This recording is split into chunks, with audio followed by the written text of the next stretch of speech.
Diqqat! Taniqli futbolchi Abduqodir Husanov haqida kutilmagan haqiqatlar oshkor qilindi. Batafsil videoda bilib olishingiz mumkin. Assalomu alaykum hurmatli tomoshabin. Tezkor yangiliklardan birinchilardan bo'lib xabardor bo'lishni istasangiz, videomiz ostida bir dona like va podpisatsiya tugmachasini bosib qo'yishni unutmang. Abduqodir Husanovning Manchester City'dagi hayoti. Yomon start, lekin katta umidlar.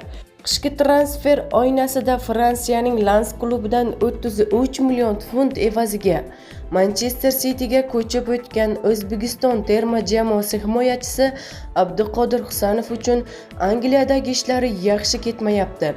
Ammo shunday bo'lsa-da, bir qancha taniqli nashrlar futbolchiga nisbatan katta ishonch bildirmoqda.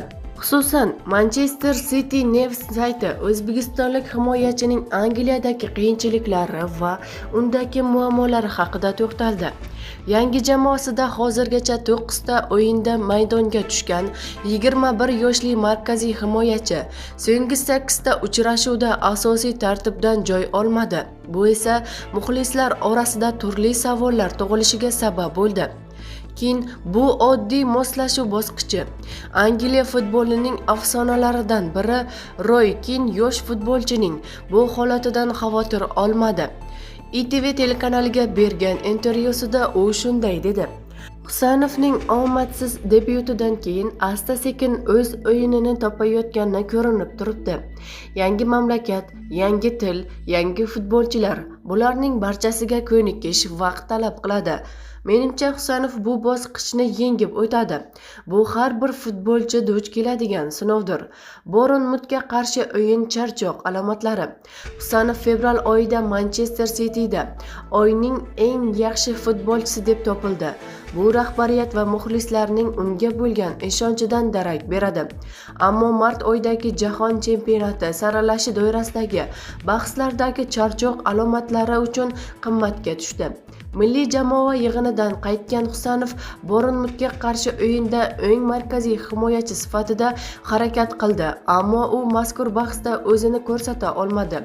Charchoq alomatlari, sariq kartochka sabab Abduqodir tanaffusdan keyin almashtirildi. Aytish kerakki, aynan Husanov o'rniga maydonga tushgan Niko O'ranglining porlashi City uchun yutuq bo'lsa, o'zbekistonlik himoyachi uchun yomon signal bo'ldi. Yomon start sabablari nimada? Daily Mail nashrining xabariga ko'ra, Husanov Angliyaga yo'l olgan vaqt oralig'ida bir oy davomida mashg'ulot o'tkazmagan. Bu Fransiyadagi qishki tanaffus va transfer jarayonida Lens safidan ketgani bilan bog'liq. U City bilan bor yo'g'i bitta mashg'ulot o'tkazib, darrov Chelsiga qarshi debyut qilgan edi.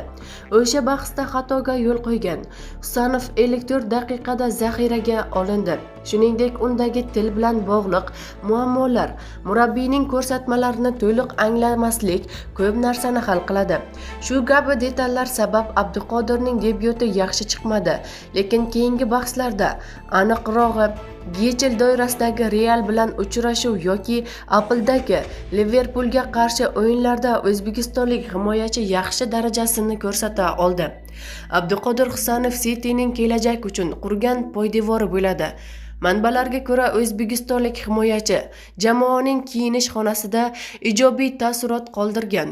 U ayniqsa Vitor Reis bilan yaqin do'stga aylangan va bu juftlik kelgusida asosiy himoya tandemi bo'lishi mumkin. Ammo chap qanot himoyasida O'Raylining yorqin o'yini va Ruben Dias, Yashko Gvardiol juftligi o'tkazayotgan ajoyib uchrashuvlar evaziga hozirda Pep Gvardiola himoya chizig'ini o'zgartirishni istamayapti. Bu esa Husanovning o'yin amaliyotiga ta'sir qilmoqda. Lekin klub ichida unga bo'lgan ishonch yuqori. Ayni damda eng muhim narsa Husanovning ingliz tilini o'rganishi, jamoaning o'yin falsafasini to'liq anglab yetishi va yozgi o'yinlarda o'zini yaxshi ko'rsatishi kerakdir. 21 yoshli himoyachining salohiyatiga shubha yo'q. Manchester City skautlari bu transferga katta ishonch bildirishgan.